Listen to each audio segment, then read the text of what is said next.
Hey, what's going on, guys? Let's see how we can evaluate whether this series converges or diverges, right?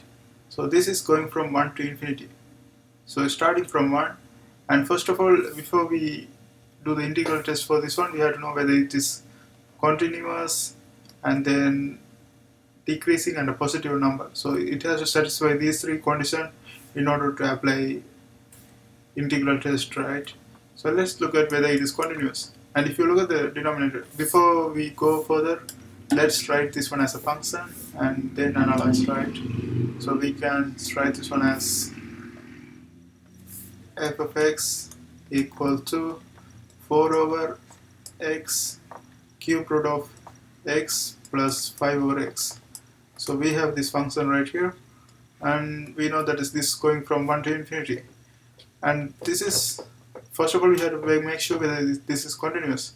And if you look at the denominator, the only possible way this is discontinuous when we have 0, right? That's the only value that makes this one discontinuous. But here we start going from 1 to infinity, therefore this is going to be continuous during these values, right? So the first condition, it satisfies the first condition, continuous.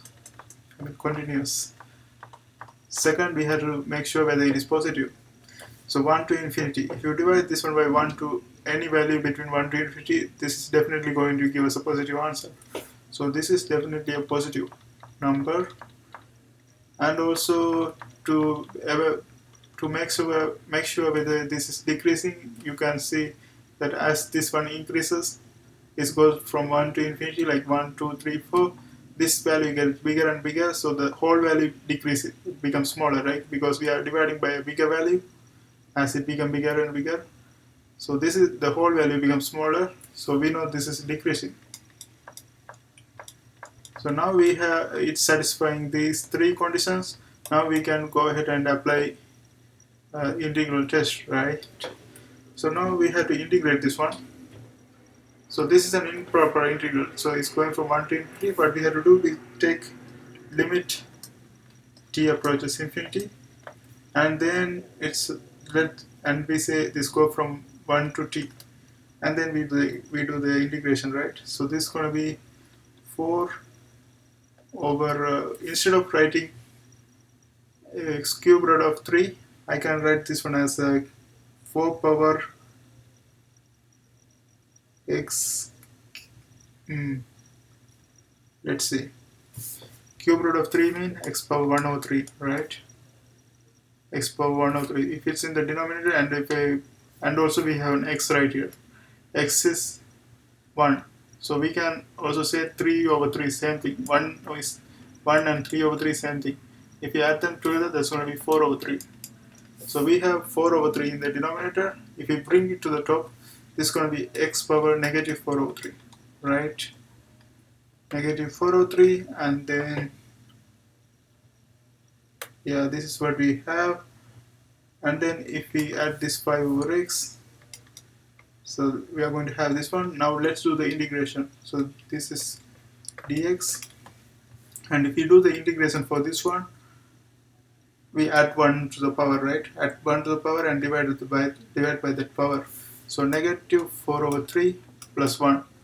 1 is same as 3 by 3. So this is going to be minus 1 over 3. And divide by that power, that's going to be negative 1 over 3. So here, if we do the integration, this is going to be 4 times x power minus 1 over 3. And if we divide negative 1 over 3, we are going to have 3 flip to the top, negative 3, right? So we can, instead of writing like that, instead of writing 1 over 3 in the denominator, we can directly say this is multiplied by negative 3. Same thing. Multiply by negative 3 plus this one. This is going to be just a ln, actually 5 ln x, right? So this is going to be 5 ln x. And that's going from, now everything is going from 1 to t.